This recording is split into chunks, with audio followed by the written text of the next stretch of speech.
manage my portfolio. Since I added futures, I have access to the oil markets and gold markets. Okay, I'm plugged into equities, trade confirmed. And I have global access 24/7, meaning I can do what I need to do. Then, I can focus on what I want to do. Visit your online broker today to learn more.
Back. Thanks for putting up with us. I guess we had some sound problems through Scott's segment, but if you're still watching, there will be a recording that you guys will be able to watch. You'll be able to watch Scott's. It'll be up right after the show is over, so you'll be able to see Scott's segment. So bear with us. We'll put that out too on social media, Twitter, everything else, so you guys can hear it. But what I want to talk about now is probably the person I've known the longest of these guests, a gentleman named Todd Kobayashi, who is a chartered financial analyst. He's the CFO at Genesis Company, graduate of the Harvard Business School Executive Program. And Todd, you basically taught me the early stages of charting when we were together over at Nico Securities. So again, we've known each other a really, really long time. Todd, thanks for being here. I want to jump in as quickly as I can because we have these limited segments. And I think you bring about sort of a different perspective. We're not going to get a specific trade out of you, just going to get what you like. But you sent me a chart of debt held by foreign investors. It's a chart 1, Jesus, versus the deficit. First of all, how are you? And second of all, what are you seeing in this chart when we get it up there? Hey, Bob. Yeah, I'm doing very well. So this chart represents, I think, a problem for the U.S., which I anticipated kind of playing out here over the third and fourth quarters of this year. Basically, where the Treasury is having to issue so much and having foreigners who've been, reasonable sized buyers of our deficit, basically not doing so. So we need to replace and find those buyers, and I think that buyer is probably going to be the U.S. Fed. So when you see that gap in those two lines on the charts we're showing, that's basically what we're saying is they need to converge? Well, not necessarily converge, but someone has to take the place of foreigners. I really don't see foreigners closing that gap, quite frankly. I do think that the line of issuance is going to continue to move higher, and filling that gap, it's not going to be done by foreigners. It's being done right now by a combination of Fed and domestic, especially banks. But going forward, especially with the Fed and the Treasury having kind of restricted some of what banks can do with the SLR, there's not going to be enough buyers here, I think, to go ahead and buy all these treasuries.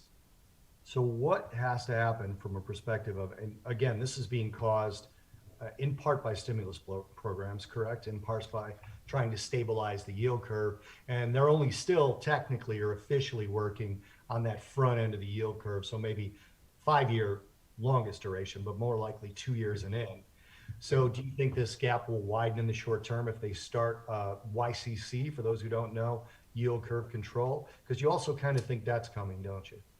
I do. I think the first step toward yield curve control is going to be Operation Twist, where the Fed basically buys the long end and sells some of their holdings in the short end.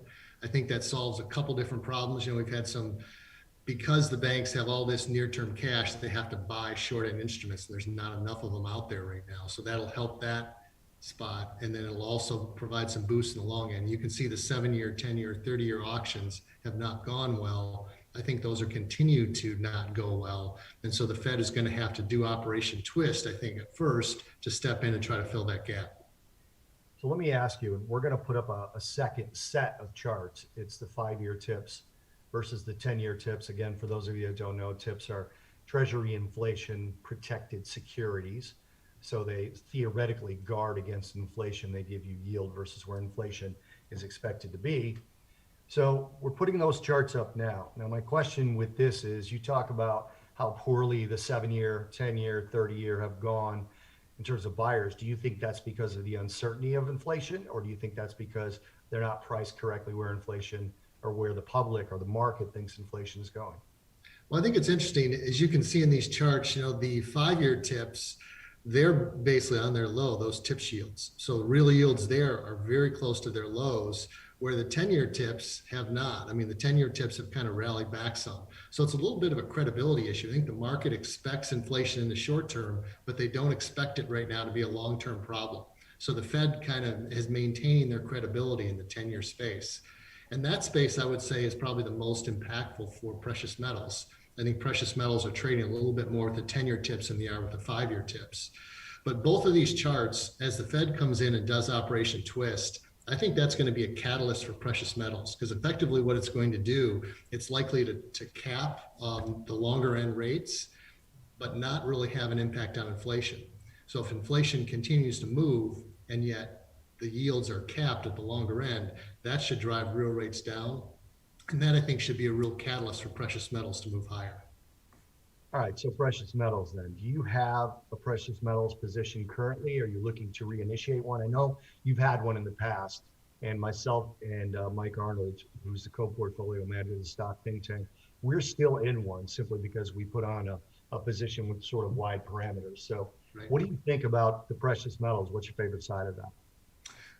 My favorite side is still long. In the near term, obviously, that's a tough position. But I think this move by the Fed to do Operation Twist, to me, I view that as a real catalyst to increase positions in precious metals. Because again, I think that's going to be a mover for real rates. Because as the Fed caps that long end, I don't think they're going to have an impact on inflation. So real rates should decline.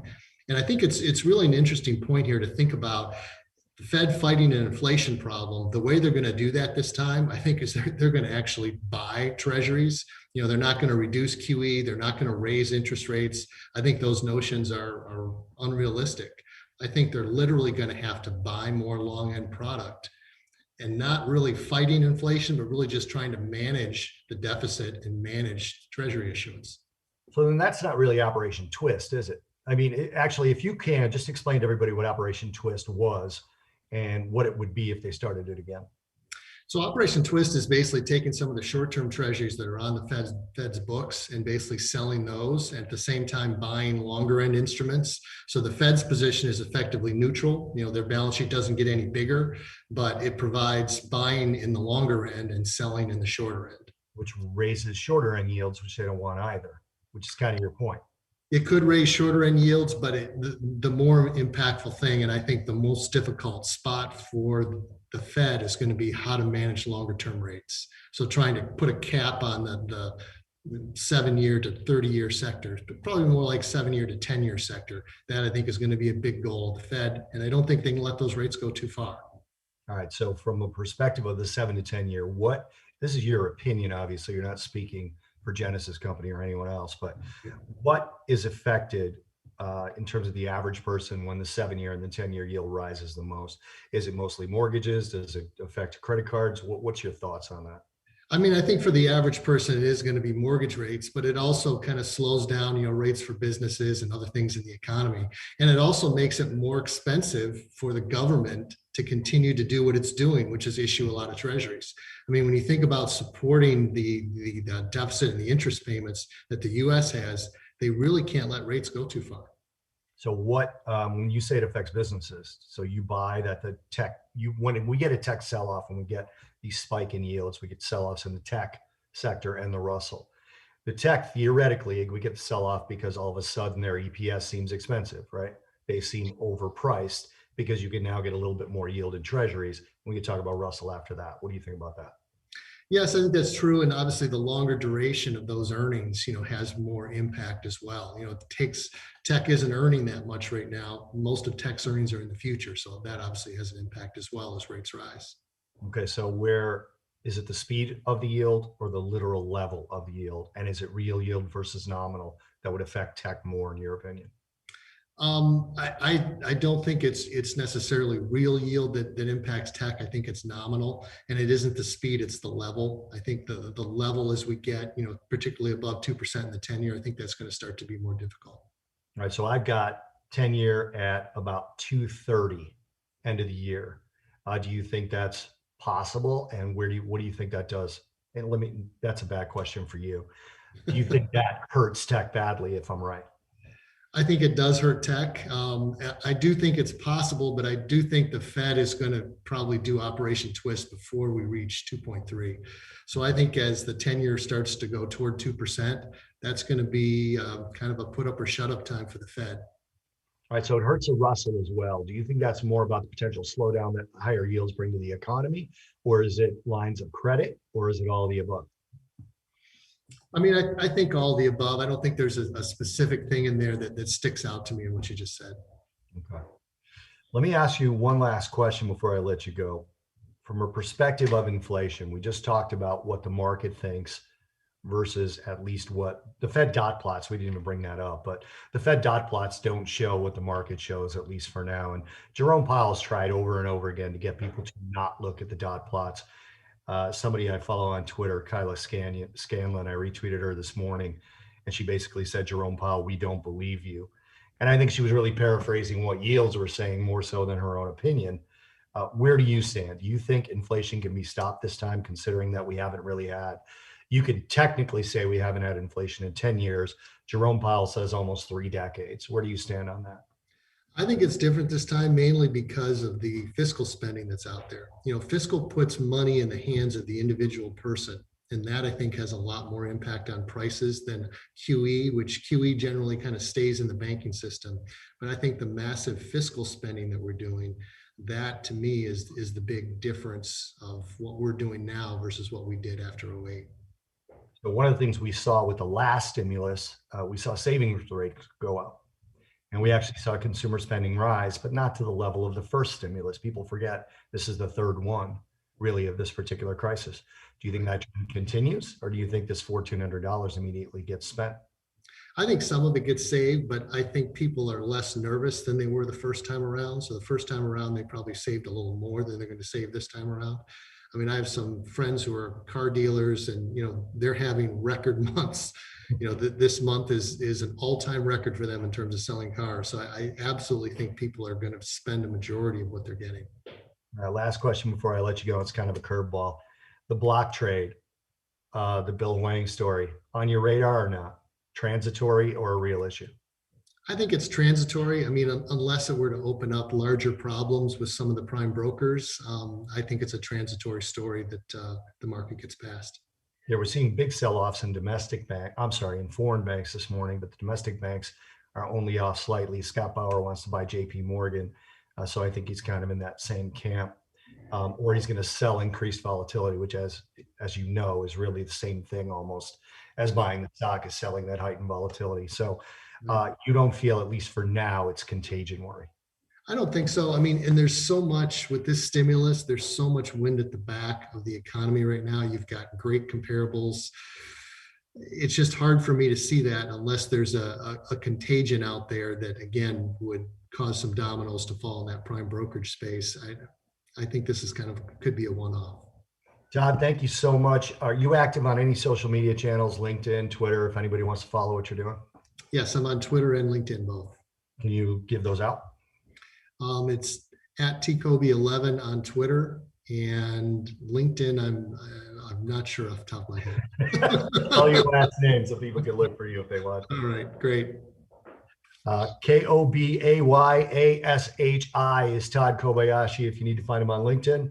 Again, CFA, CFO at Genesis Companies. Todd, thank you again. It's good to see you. It's always good to talk to you. I talk to Todd almost every day. Thanks again for being here, bud. All right, thanks, Bob. We will be back in a minute. We again go back to our sponsors, E-Trade and the CME Group. We'll be back with my partner, Mike Arnold, to talk about some of the things that are going on in the stock think tank. Stay with us. This is my headquarters. This is where I trade and manage my portfolio. Since I added futures, I have access to the oil markets and gold markets. Okay, I'm plugged into equities, trade confirmed. And I have global access 24/7, meaning I can do what I need to do. Then I can focus on what I want to do. Visit your online broker today to learn more.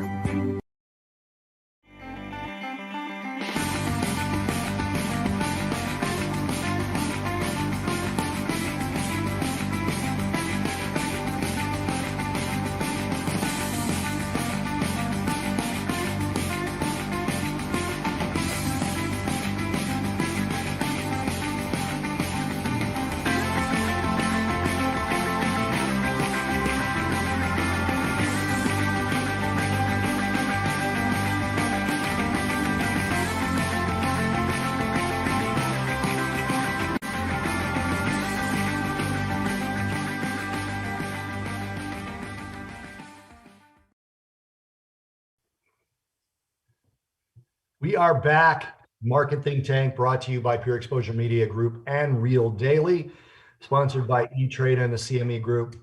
I am back with my partner and my good friend of, was it 17 years now, Mike? Something like that, 15 years, somewhere in that range. Mike Arnold, who is the co-portfolio manager of the Stock Think Tank. He's also chief strategist and chief technical officer at Path Trading Partners. Mike, thanks for being here. I want to jump right in because we are co-portfolio managers of the Stock Think Tank, and we, quite frankly, I'm not patting myself on the back, I'm patting you on the back here, saying that we had a really good 2020. We had a really good 2020. And in the last just over 12 months, we basically just fell slightly short of doubling the Stock Think Tank model portfolio. Can you speak to that a little bit? Because I want to know how you did that and how we did that, and what your thoughts are going forward for the type of trades that we look for. Sure, Bob. Thanks for having me on. Yeah, we just came shy. We started the portfolio. We got in our first positions last March 18th of 2020. Now, the market has done really well in the last year, and we outperformed it, nearly doubling the portfolio. Right now, it's standing at 99,596. Without going into tech stocks and everything else. That's what's so fun. I mean, now we're in positions that looks like, depending on the market today, but we could hit a profit target on Church and Dwight. So, baking soda pays off.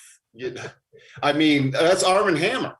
We're in stuff that people will be like, how are you making money in baking soda? So that's what's fun about this portfolio and going into a more value managed approach. Now, value's been out of form for a while, but it seems to be coming back in, which helps favor us. But we're in stuff like that. Harry Sheen, what dental tools?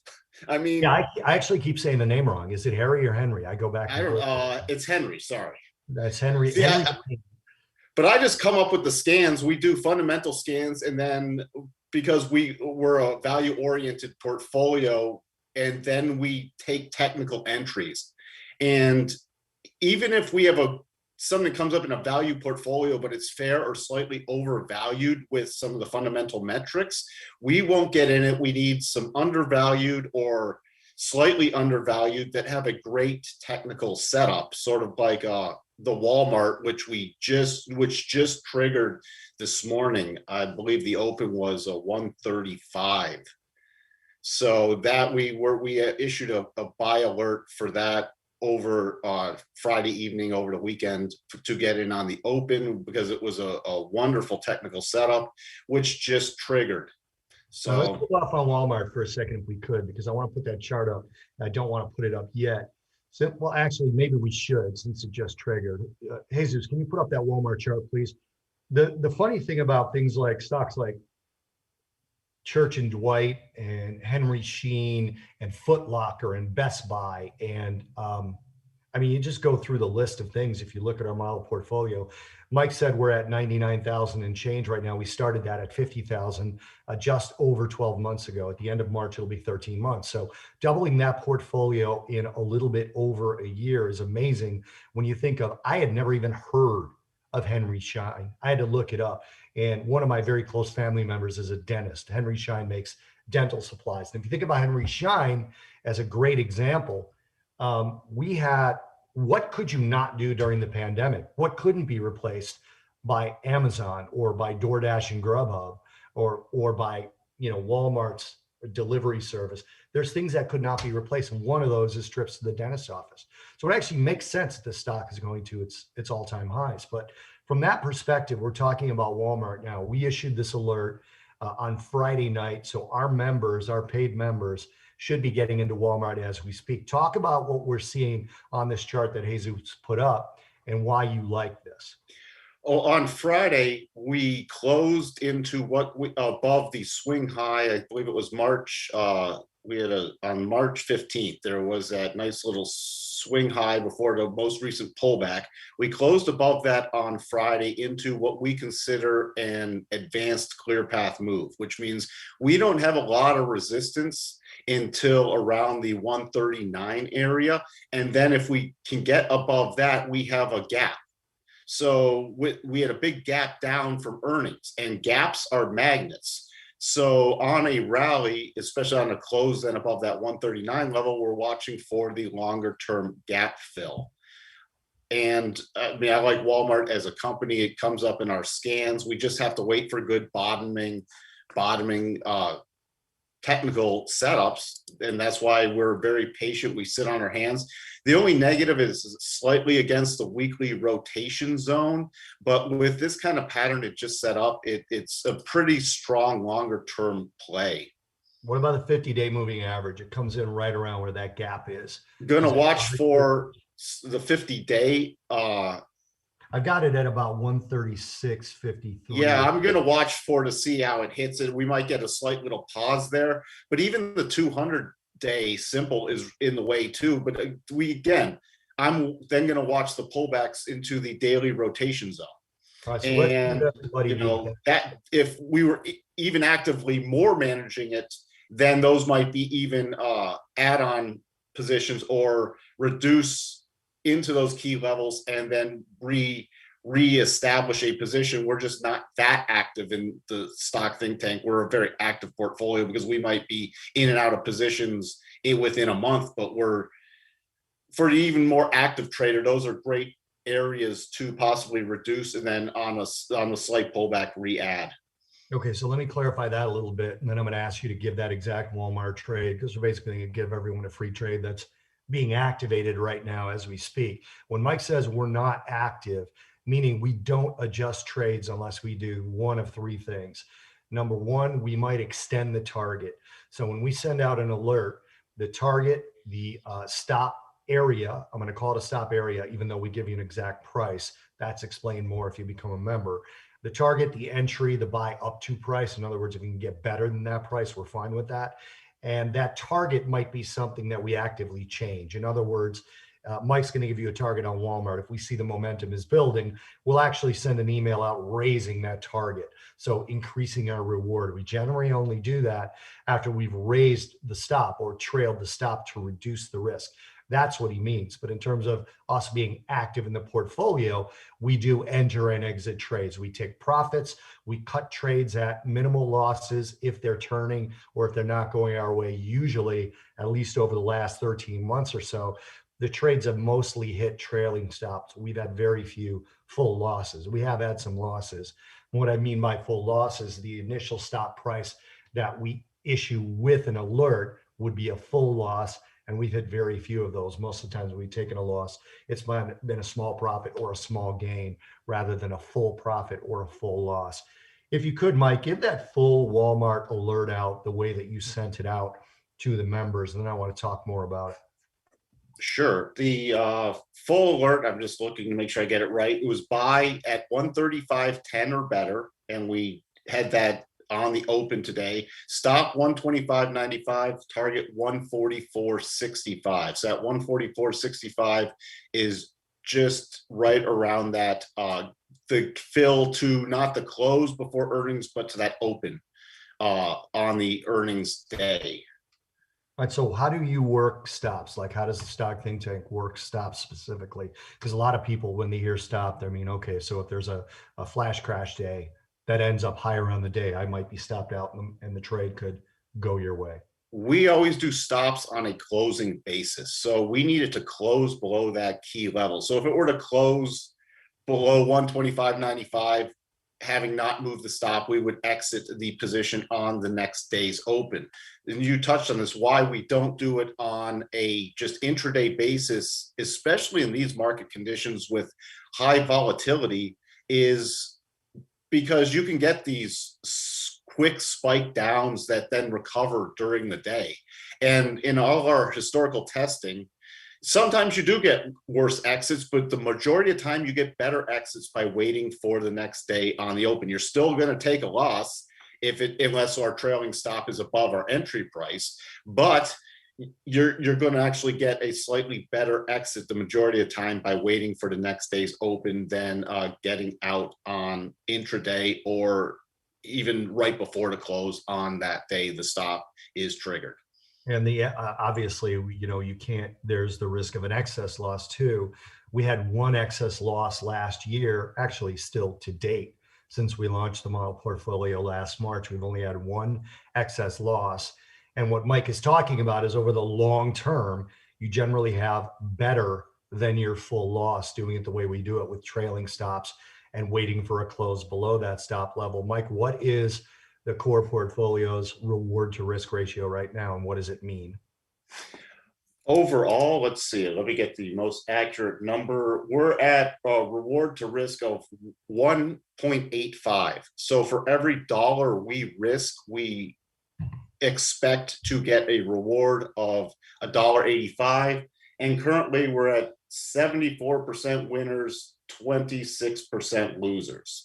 So not only do we have a very favorable reward to risk ratio, we have a favorable win percentage too.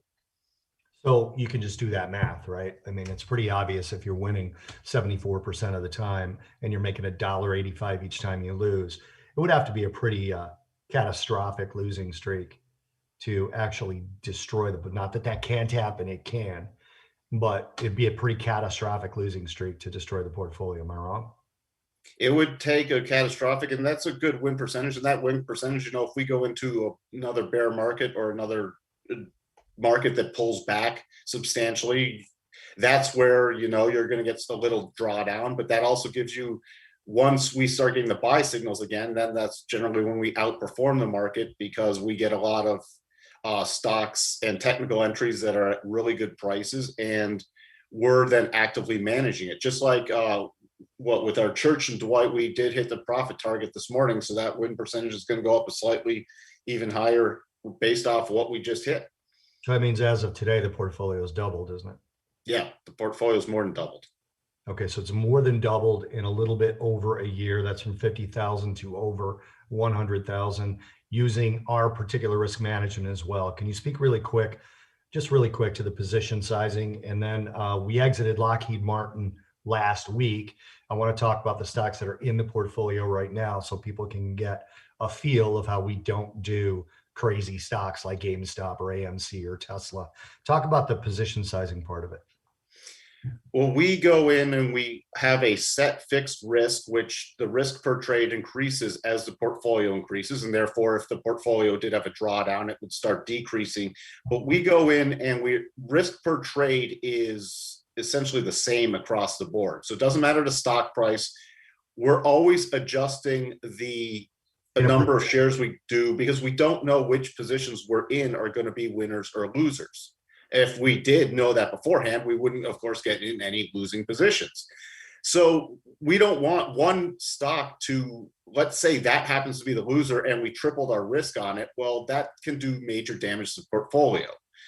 So we assume across the board, any of these positions could be a loser, but if it's going to be a loser, it's going to, if it hits the initial stop loss, whether it's be the Walmart, whether it be an Aflac, whether it be an Accenture, if any of those trades were to hit the initial stop, they would all lose the same amount, and they all trade very different stock prices. They lose the same amount of money because you go off of a percentage of capital.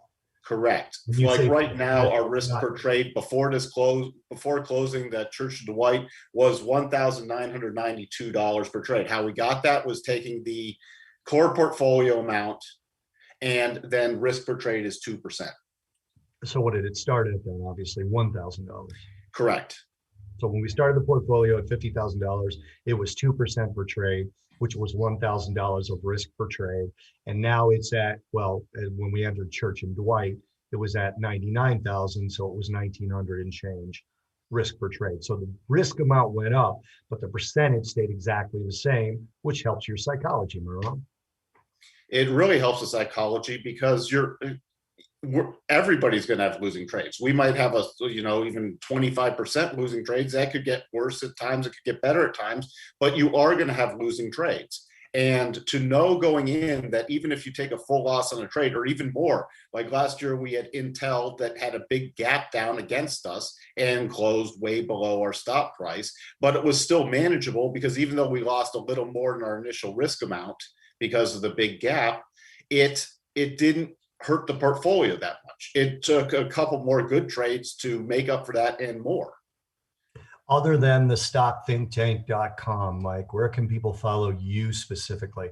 They can obviously find our product at the Stock Think Tank, but where can people find the best way to know what I'm doing and how we do stuff is to go to the YouTube channel, go search for Path Trading Partners on YouTube. I put out videos and I do things more mainstream. This is what's different than what we trade in the portfolio, because I put out stuff on Tesla, GameStop, some other high flyers. I put out cryptocurrencies because that's what draws people in. But the analysis I do there for free on a daily basis is the same kind of way we actively manage the portfolio, whether it be, again, that Church of Dwight, Accenture, Aflac, Walmart. I'm doing the same kind of technical analysis we do on the YouTube channel that enables us to outperform the market in the Stock Think Tank. Check Mike out. Mike, thanks for being here. Appreciate it as always. When we come back from this last break, we got Jim Iaccino, TJM Institutional Services. We're going to talk to him about the stock market and what this little pullback means. Mike, thank you. Cheers. We'll see you guys after this break. This is my headquarters. This is where I trade and manage my portfolio. Since I added futures, I have access to the oil markets and gold markets. Okay, I'm plugged into equities, trade confirmed. And I have global access 24/7, meaning I can do what I need to do. Then I can focus on what I want to do. Visit your online broker today to learn more.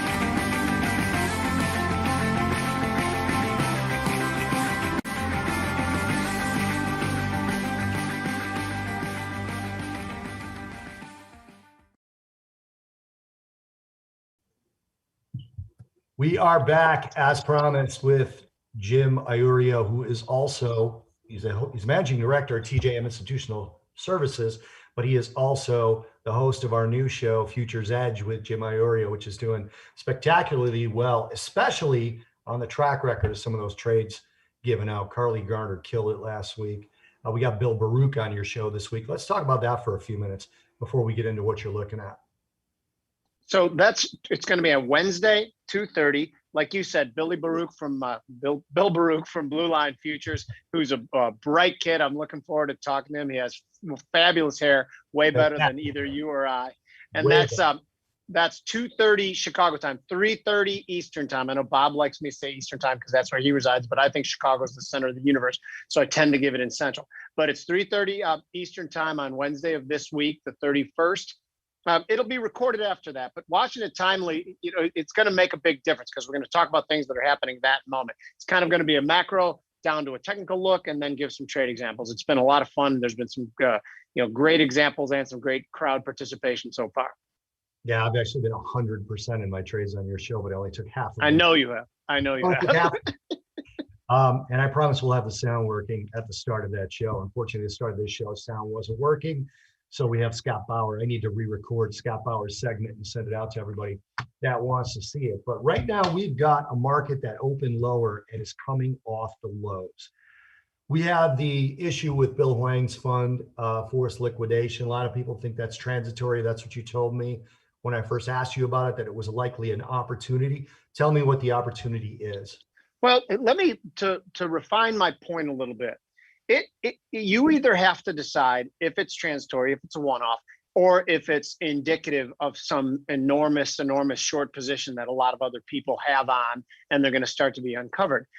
Things like this to me don't generally happen in market highs. I don't know, what ridiculous set of circumstances set this off, or why we herald a trader who goes 5-to-1 leveraged in on these trades and blows up so easily.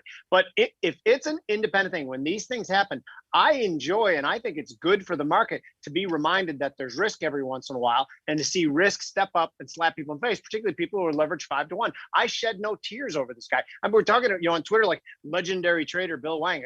Look, I'll go 20-to-1 on something, and I'll either be legendary or you won't know my name. That seems like a stupid way to trade to me. And again, I'm a risk mitigator, that. But anyway, back to market stuff. The way we responded Friday, the market rallied pretty good after a lot of the block trades were sold. And I don't know exactly what the names are. Viacom's been knocked around too. I don't really care. I want to see what happens and how we digest it. We digested pretty well on Friday. We had digested pretty well today.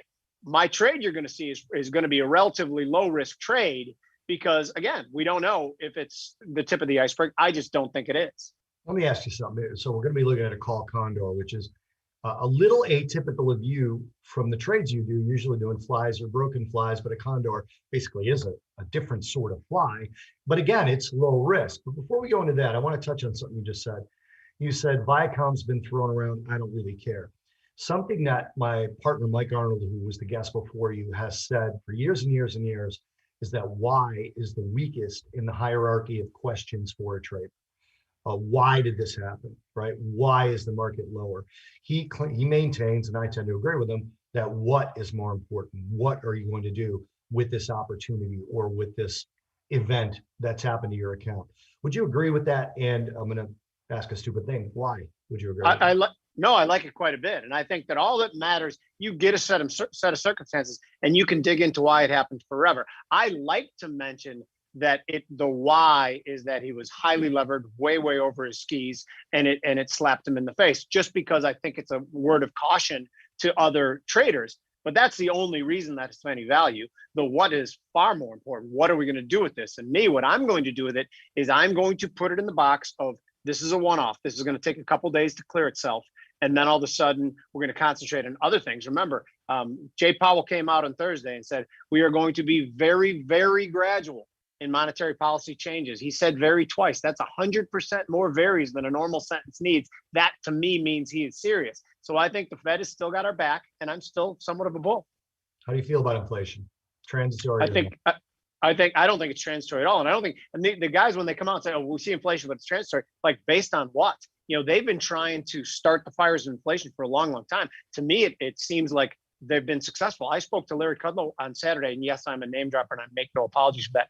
And he was like, yeah, but the dollar index this, the dollar index that. I was like, Larry, the dollar index is measuring the US dollar against the euro and the yen, essentially, and that's it. There are two other flawed currencies with areas that represent enormous debt loads as well. Why don't you start looking at the dollar against a basket of things that includes Bitcoin and lumber and copper and palladium and platinum and even gold and silver? I'm not gonna boot out things that don't prove my point, because gold has been laggard and I still can't figure out exactly why. And I think it has something to do with Bitcoin. But I think inflation is a worry, and that's one of the reasons I'm bullish on stocks, because if inflation is happening and the Fed is pretending it's not, that's a pretty good tailwind for stocks. All right, so here's my thesis, and you haven't heard this yet, so I want to get your initial reaction. I purposely kept it from you because number one, I'm Italian, so we don't talk unless we have to, and number Unless we two, have. you wouldn't eavesdrop anyway. So because you're Italian, here's the thing: inflation is a sustained price rise. We've heard that a lot last week. A lot of analysts were pointing that out. Those that believe Jerome Powell and Richard Clare, the vice chairman of the Fed, are correct about this. Inflation is a sustained rise in prices. So in other words, it can go up 2.4, then 2.7, then 2.9, and then if it falls to 1.8, problem over. Here's my thesis. If it does do what the Fed thinks it's going to do, 2.7, 3.1, falls to 1.8, we have a problem because that means that the economy is weakening dramatically. That means that we can only increase consumer spending and consumption by issuing a check through a fiscal stimulus problem. So I think either way, we have a problem, right? We either have an economy that's slowing rapidly or we have a sustained rise in prices. Your thoughts? I agree with you 100%, and I'll even underscore it a little bit more.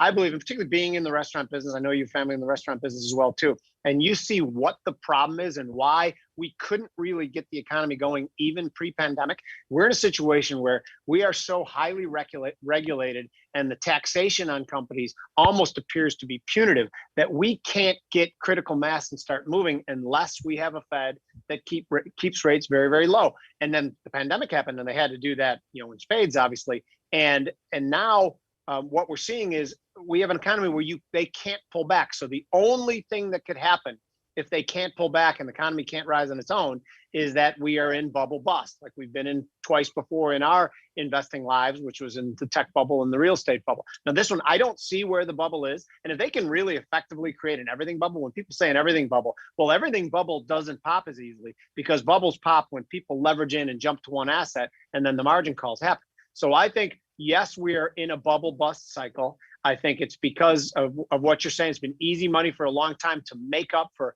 genuine economic flaws. But that's one of the reasons I still like stocks for the time being. So you're an everything guy, speaking of everything bubbles. And before we go to your stock trade, I want to ask you one question that is sticking in my head with my interview with Todd Kobayashi 2 guests ago from you. Todd believes Operation Twist is coming, but without the twist. In other words, Operation Twist is when they stop buying short end or even sell short end to buy long end to keep their balance sheet flat or their target for purchase is flat, yet lower the longer duration end of the curve. That would mean that the Fed balance sheet increases. Do you believe that's going to happen, or do you believe Operation Twist is going to happen, or neither? I believe there is a solid chance that they're going to increase their buying to try to keep the rise in 10-year yields from happening too quickly. I don't think they mind 10-year yields going up to 2%. I do think they mind if it happens rapidly, because no market likes when something moves quickly, because it looks like a dislocation. It causes a little bit of panic. I think, oddly, I think they could do it without actually buying anything. If they just threaten it, they could say, we're perfectly fine with yields rising, but if they start to rise too much in one day within our range, we will come in with a bid. And I think they will start threatening at some point in time. I think there's kind of an implicit threat already. That's one of the reasons that 10 years aren't 2.25 right now, I think, is that, well, one, they actually are buying 80,000 a month of treasuries, but there's a threat that they could all of a sudden increase that. So I agree completely. All right. So as you so aggressively reminded me on your last show, time matters, in your position as alpha dog on Futures Edge with Jim Iorio.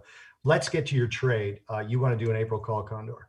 I do. And I was looking at a week from Wednesday, and then I was looking at another week from Wednesday, and I decided to go with April 14th because this Condor represents about 2.5% rise in the stock market. And the reason I gave it 16 days is because I want to make sure we can get these margin call things behind us. And again, if we start rallying in earnest right after that, you might have to take it off with only a double or a triple because that's the way these things don't fill out very quickly. But anyway, the week to April Wednesday, that's the 14th of April, buy the 40-10, 40-40 call spread and sell the 40-50, 40-80 call spread. It's buying a 30 wide call spread and selling a 30 wide call spread that's above it. You buy the first one for about 8, you sell the other one for about 4. I bought the whole thing for 3.7, so that's an outlay of $185 to potentially make $1,315, whatever, that 1,500 is the total of 30 ticks. I don't yes, right?